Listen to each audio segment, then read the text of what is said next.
ఆయన 1983లో రాష్ట్ర ముఖ్యమంత్రిగా పదవి బాధ్యతలు చేపట్టిన తర్వాత first time in the history of state ఒక దళితుడైన మహేంద్రనాథ్ గారిని ఆర్థిక శాఖ మంత్రిగా బాధ్యతలు అప్పచెప్పి, అప్పటి వరకు ఆర్థిక శాఖ దళితుడికి ఎప్పుడూ ఎవరు అప్పచెప్పలా. అటువంటి రామారావు గారిని దళిత వ్యతిరేకిగా చిత్రీకరిస్తా ఉన్నారు. ఇక్కడ గమనించుకోవాల్సింది ఆయన మహిళలకి ఇచ్చిన ప్రాధాన్యత.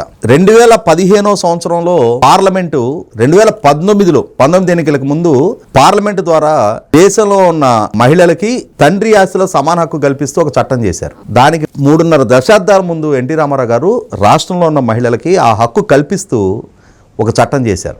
అలాగే మహిళా విద్యకు ప్రాధాన్యత ఇస్తా పద్మావతి మహిళా యూనివర్సిటీ ఏర్పాటు చేశారు. వైద్య విద్యకు ప్రాధాన్యత ఇస్తా first time in the history of country health education కోసం ఒక హెల్త్ యూనివర్సిటీ ఏర్పాటు చేశారు ఆయన. తెలంగాణ ప్రాంతంలో సమాజానికి ఒక పెనుభూతంగా ఉన్న పటేల్ పట్వారీ వ్యవస్థను ఆయన రద్దు చేశారు. అలాగే పరిపాలనా సంస్కరణలో భాగంగా తాలూకాలు సమితుల్ని రద్దు చేసి మండల వ్యవస్థను అందుబాటులోకి తీసుకొచ్చారు.